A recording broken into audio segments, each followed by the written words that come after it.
เวลาเจ้าตักน้ำหนีแต่บ่อนำจนหอดเหือนจะไม่ได้พักเลยบ่ห้ามเรื่องนี้เลย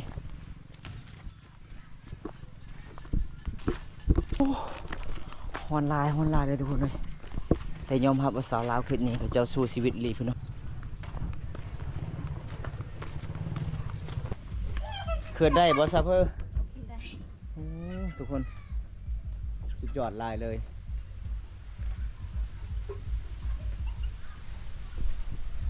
หลังจากน้องไปตักน้ำแล้วก็คือน้องกะสินึ่งข้าวยำแรง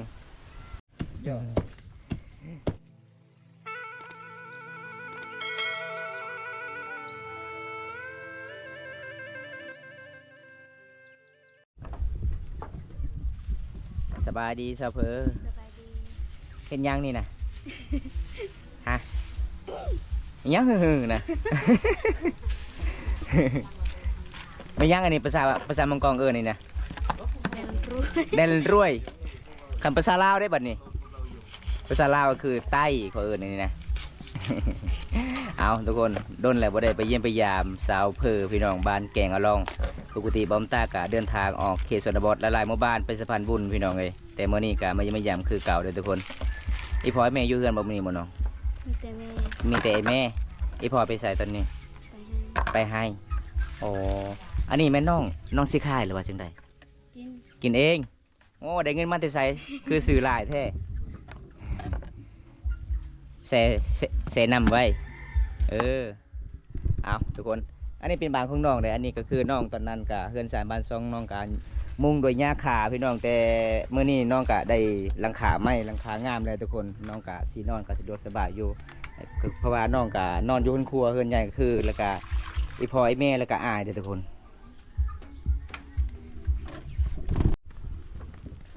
ไปตักน้ำยังสาวเพอน้ำสร้างบ่อ๋อแสดงว่าน้ำสร้างช่วงนี้ก็คือยังไม่ทันได้แห้งเลยบ่เนาะอ๋อยังเป็นน้ำอยู่เนาะยามตอนแรกก็ไม่มีหลายคนมาไปอาบน้ำอยู่พุ่นมีหลายอยู่เนาะบางคนก็อาบน้ำเสร็จแล้วน้องโอ้เอาทุกคนมื้อนี้ก็ตามติดวิถีชีวิตสาวเพอคือเก่าเด้อทุกคนน้องเพอกับสิพาบอมตาไปตักน้ำบรรยากาศยามแรงๆเด้อทุกคนเอาน้องมันยังคือบริตักมั่งมาน้ำเต่าเป็นยังฮะแตกมาแล้วโอ้อันนี้คือน้ำใสบ่เป็นน้ำกินอ๋อเขากินก็ได้บ่น้ำบ่กินได้เบิดโอ้ทุกคนเอาพี่น้องพาสีดีครับชมวิถีชีวิตสาวลาวเขตชนบทหมู่บ้านเก่งอะลองเลยพี่น้องเลยโอ้มื้อนี้อากาศร้อนเนาะมื้อนี้เนาะเมื่อวานเมื่อคืนนี่มันเริ่มหนาวแต่มาเมื่อนี้อากาศเริ่มร้อนเลยทุกคน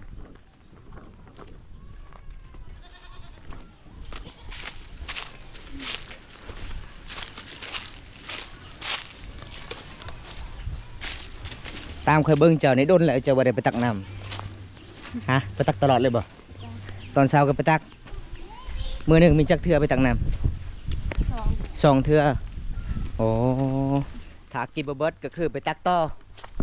แสดงว่าน้ำเจ้ากินน้ำใหม่ตลอดเลยเนาะน้ำเก่าบ่ได้กินเลยดิอันนี้คือบรรยากาศหมู่บ้านแกงอะล่องเนี่ยพี่น้องหมู่บ้านแกงอะล่องเป็นหมู่บ้านนอกที่สุดกับตัวเมืองหมู่บ้านนี้ก็อยู่ตามแคมป์เซลานองเขาเจ้าตั้งบ้านพี่น้องเป็นหมู่บ้านที่สาวลาวสักคนสาวลาวหมู่บ้านเจ้าเนาะโอ้เอาตอนนั้นจะว่า32 คนเด้อจะว่าเอาพวกมันเลยบ่ฮะยังบางคนก็ยังไม่ทันเอาพัวบางคนก็เอาพัวแล้วอ๋อบันส่วนเด้อผู้สาวตำสิ้นหันงามแท้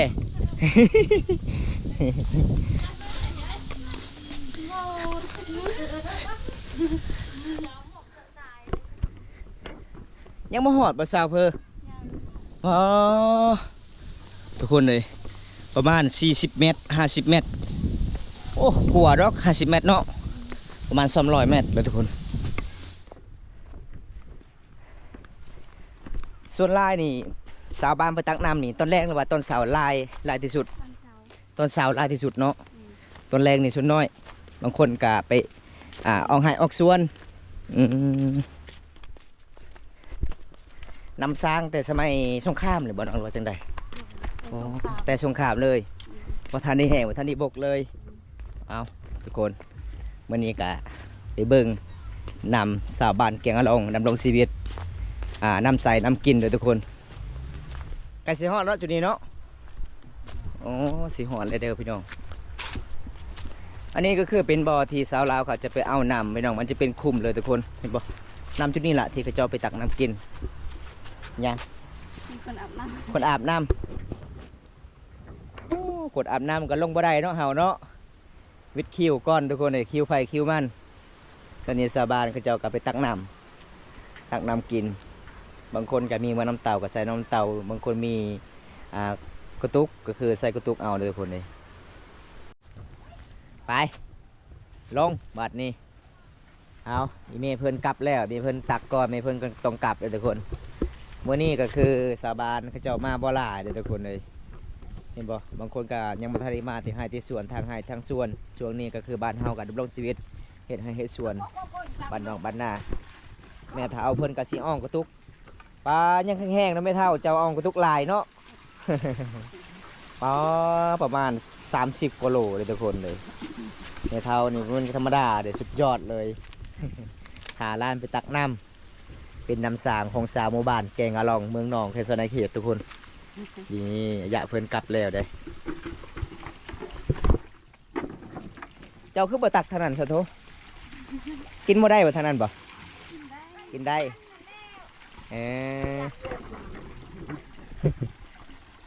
สาวเพอบ่อยากเหยียบน้ำโอ้สลัดเนาะสาวเพอเนาะ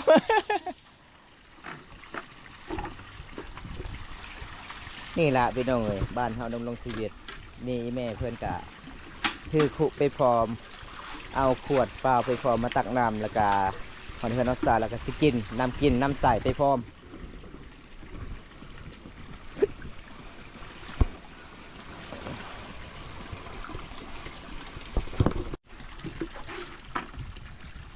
ลงมาใกล้ๆเลยก็ได้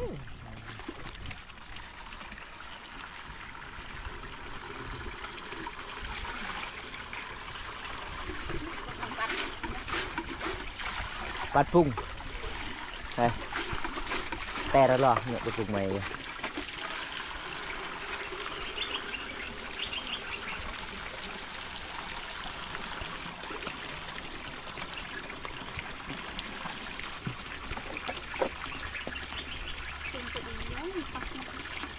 เอาพอดีเลยบทสนั่นนะพอดีแล้วโอ้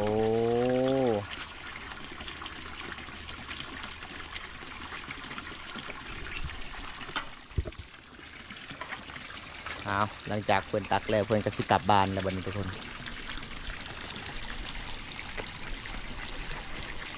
ประมาณจักโลฮะประมาณจักโลโอ้โหบ่ไปกะประมาณ2 โลนี่นะ ยังต่ำกัน10 โลเนาะ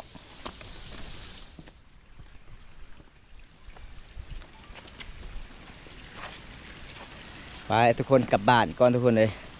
จุดนี้แหละทางสามหมู่บ้านดำรงชีวิตตักน้ำกินและน้ำใส่สาวบ้านแกงอะลองเห่าเป็นความสามัคคีกินน้ำบ่อพี่น้องเลยแบบดำเดิมดำรงชีวิตเขตชนบทชนเผ่าบรูมังกรนะทุกคน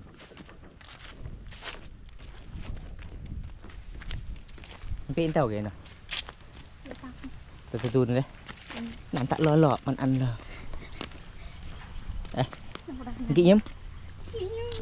นักหลอกหล่อรังงี้หยงเคยกินก่อมารูดนี่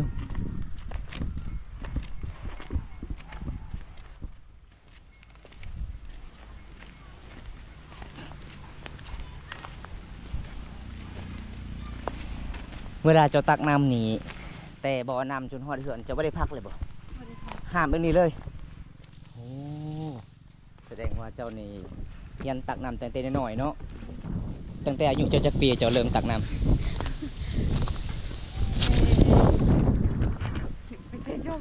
แต่2 ปี โอ้ยบ่แม่นแล้ว2 ปีก็2 ปีแต่2 ปี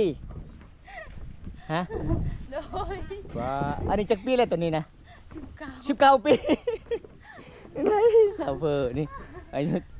เวลาเรียนตักน้ำจะอายุ22 ปี ตอนนี้19 ปี ก็รู้จะใช่เมียเราเรียน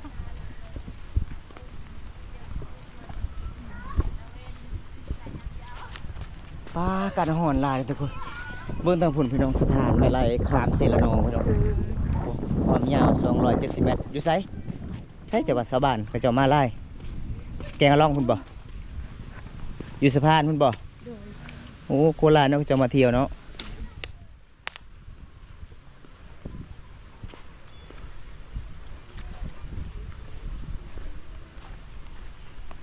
รถเขามาเที่ยวฮันอยู่แกงฮัน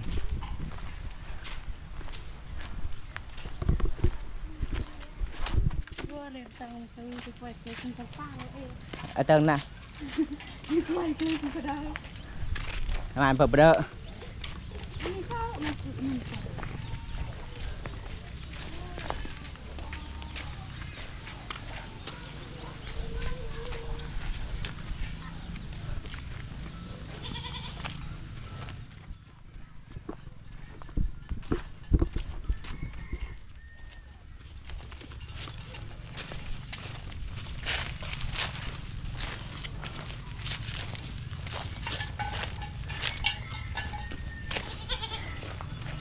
ไก่เสียงหอดบานแอลเจ้านี่เริ่มกงแล้วเขาเห็นนี่เริ่มบ่ไหวแล้ว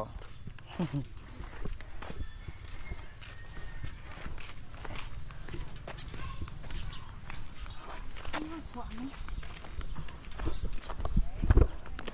โอ้ฮอนลายเลยทุกคนเลยแต่ยอมรับว่าสาวลาวคืนนี้เขาเจ้าสู้ชีวิตลีพี่น้องมันหมดชีวิต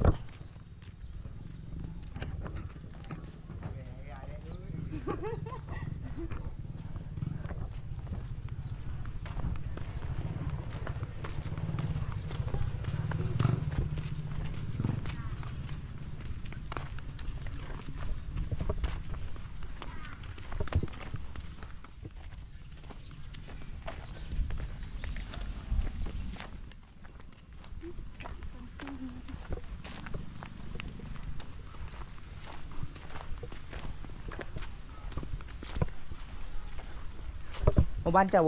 บ่มีน้ำบาดาลบ่ บ่มี บ่มี มีแต่น้ำสร้างกับน้ำเสละนอง โอ้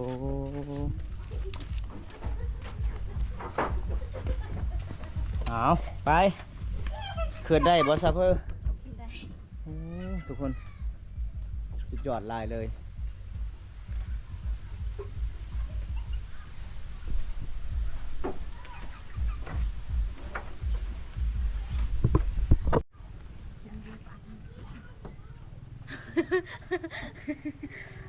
ไปจะได้เมื่อยป่ะ เมีย อ๋อต้องสู้ชีวิตเนาะหมูจะไปใช้คนหนึ่งนะบ่ฮู้แม่นหมูจะไปเที่ยวแก่งเลยบ่โอ้หลังจากน้องไปตักน้ำแล้วก็คือน้องก็สินึ่งข้าวยำแรงๆฮะ แม่นึงแล้ว ทำไมนึ่งแล้วเอ้าตอนนี้จักโมงแล้วตอนนี้นะ 2 2 โมงอ๋อก็คือปกติบ้านเฮานึ่งข้าวยำแรงก็คือ3-4 โมงเนาะแต่มื้อนี้ข้าวเบิดบ่ฮะ เอาเบิด ข้าวเบิดก็เลยนึ่งแต่ประมาณ2 โมงหลังจากเจ้าตักน้ำแล้วก็คือไอแม่นึ่งข้าวสำเร็จก็คือเจ้าไปใส่ต่อตอนแรง มันจะไปใส่ มีแต่ไปอาบน้ำเสร็จแล้วน้องนี่บ่อ๋อบ้านเฮาบ่มีน้ำประปา มี น้ำบาดาลก็บ่มี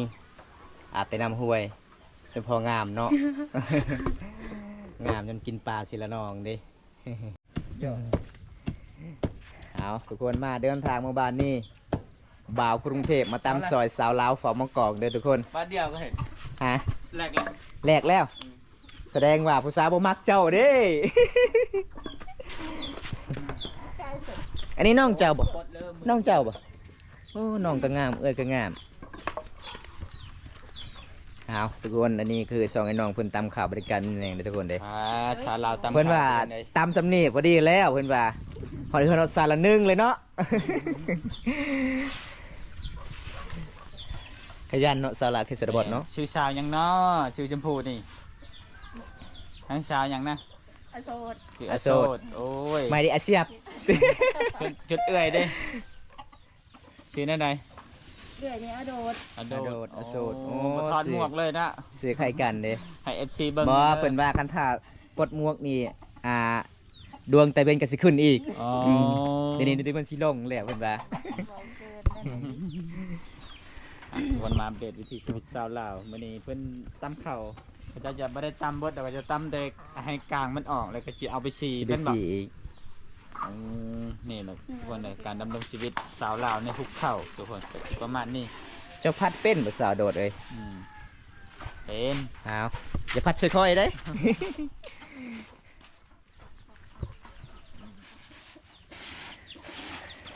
ขันแอวแข้งก็คือเขาว่าผู้สาวยังโสดขันแอวอ่องนี่ผู้สาวบ่โสดแล้ว เอานี่ละวิธีชีวิตสาวลาวบรรยากาศนั่นแรงดำรงชีวิตตามบ้านนอกบ้านนาบ้านเฮาเด้อทุกคน สาวบ้านตะเลงเมืองนองเพียงสาวในเขต หลายเนาะ ปกติน้องกะโดนๆเทื่อนึงมาบ้านเด้น้องไปเฮ็ดงานตลอดเลย แต่ไอ้ฝุ่นนี่เข้าหน้าบำตาเต็มเบิด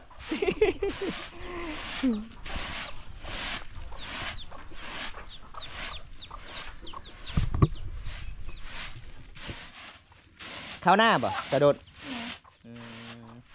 แสดงว่าเฮือนเจ้าประเทศให้เฮ็ดแต่หน้า เฮ็ดคือกัน อ๋อคิดว่าเฮ็ดแต่หน้าดองตานี่ทางใดกับขี้พุ่นไล่เบิด ขั้นในเบาใส ขั้นบ่ เอ๊ะ อืม อันนี้เป็นเพื่อนพี่น้องจ้ะบ่น้องเพื่อนพี่น้องบ่ อืม อ๋อคือชนบทนี่ถ้าบันไดมีจุดโคกตามเขาก็จะไป ชาว ตาม ปลายเนาะชาวปลายไปใช้มื้อนี้ เราบ่ฮู้ แล้วบ่ฮู้ อืม อ้าวไก่อิ่มแล้วอันนี้นะ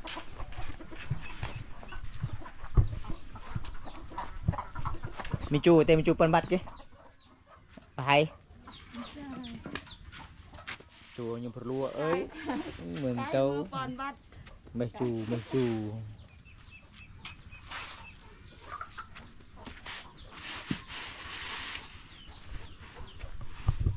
สีได้แล้วบัดนี้ ทำบันไดน้องต่ำกะเฮาสีมันยากมันขาด โอ้ เปลือกมันหลายเด้เป็นยังคือบริเจาะลึกๆอันนี่นะ เกิดเลิกอย่า เจาะลึกนี่มันสั้นโพดอันนี้ ตื่นมันน่ะ เอาเพิ่นพัดแล้วเพิ่นก็สิตำต่อนี่ล่ะคือเอิ้นว่าสาวลาวดำรงชีวิตเป็นแบบเดิมๆ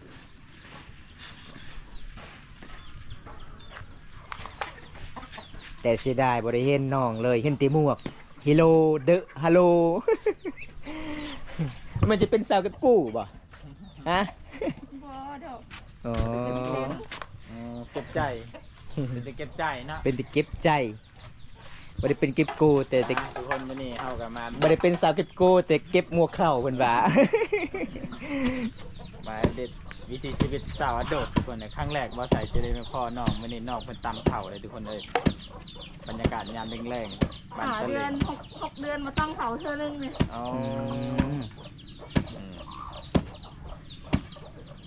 ส่วนไล่มีแต่สี่บ่ เอาไปที่เมื่อบ้าน เออ ไปเฮ็ดเวียกตลาด จะไป เนาะ ใช้คือเจ้าบ่ได้เมื่อบานนะ ไปเฮ็ดเบี้ย เฮ็ดเวียกเวียกหยังจะเฮ็ด ใช้เครื่อง อ๋อไปรับจ้างบ่เดือนหนึงเท่าไหร่เนาะ เดือน2 ล้าน 2 ล้าน โอ้แพงเนาะ โอ้เงินเดือน ดีอยู่ โอ้ยมันบอกคุ้มค่าใส่ซ้ ปีหนึ่งสาวไปล้านไปได้น้องเลยสาว ปี ที หนึง ล้าน สบายล้าน แต่น้องมีเงินหลายเด้อ ก็ได้อยู่ เมื่อนั้นน้องก็แบ่งบ่ตายอีกล้านห้า โอ้ ยืมเงินเพิ่น บ่ ให้ เป็นว่าอายแบ่งให้เฮาบ่ ปีหนึ่งสาว4 ล้าน นะบ้านเฮากะคำบ่ได้เฮ็ดงานก็บ่มีเงินเนาะต้องสู้ชีวิตไปเฮ็ดงานอยู่ในเมืองทุกคน แม่น เพราะว่ายามวิทย์ยังงานน้องก็เมื่อกลับบ้านสิเรียกอีพ่ออีแม่ พ่ออะไรวะฉันเนี่ยโอ้ คันบ่พ่อน้องสิตายเลยเด้ออายเอ้ย เอ้าน้องเจ้าคือเมื่อเลย ฟ้องล้าน โอ้ย คันเจ้าสิเอาคอยนี่แฮงกระแตกมือเจ้านี่เบิดเลยได้เกินคอยบ่มีคงสี่ ครั้งแรกเด้โดนๆเทื่อครั้งแรก อ๋อจะบ่ใช้ถุงมืออ่ะ คันเคยตำแล้วดีเลยเนาะอันนี้โดนๆเทื่อหนึง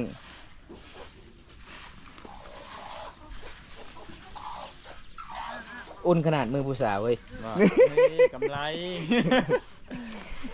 จับ พี่บุญลาย จับให้แน่บ่เบาใส่จับให้ลาวแน่เอาซอยน้องก่อน บ่ เห็ เห็ น นพลาดได้บัดนี้ บ่ได้เจ้าคันเจ้าพัดบ่เป็นนี่เวลาเจะนอนเจ้าเหี่ยวในชกได้ แม่นเหรอ อีหลี่ โอ้ เจ้าพันเห็นแบบไปเหี่ยวอยู่ป่าสุดท้ายเจ้าเหี่ยวบนห้องนอนเลย โอ้เนี่ยนั่น มันเป็นประเพณีได้แต่จะพัดทุตแดนบ่ใส่เอ้ยคันบ่เป็นได้ โอ้โอ้โอ้ทุกคนฮักโอ้โหนี่แหละแม่นบ่สาวอโดด แม่น โอ้ เดี๋ยวจะไปนอนอยู่เฮือนคอยในเต็มหมัดสนวนคอยบ่ได้ เป็นความเชื่อนะ เป็นความเชื่อแบบโบราณ แม่น เก็บแม่ในลีได้คันเด็กน้อยพัดเล่นเหี่ยวเลยเวลานอนเบิ่งข่าวน้องก่อนเด้อเอาทุกคนตอนนี้น้องก็ตำแล้วก็ฟัดต่อ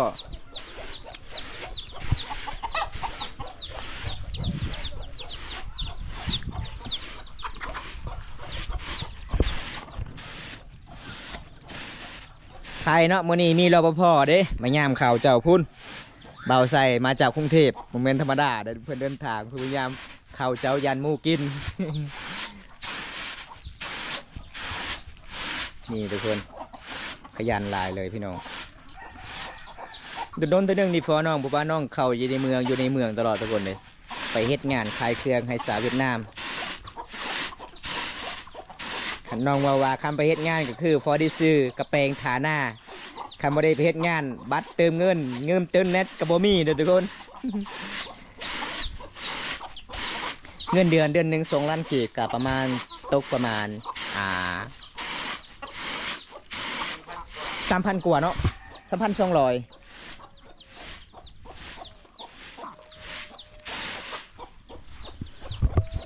นี่แหละทุกคนสาวลาวดำรงชีวิตสุดยอดหลาย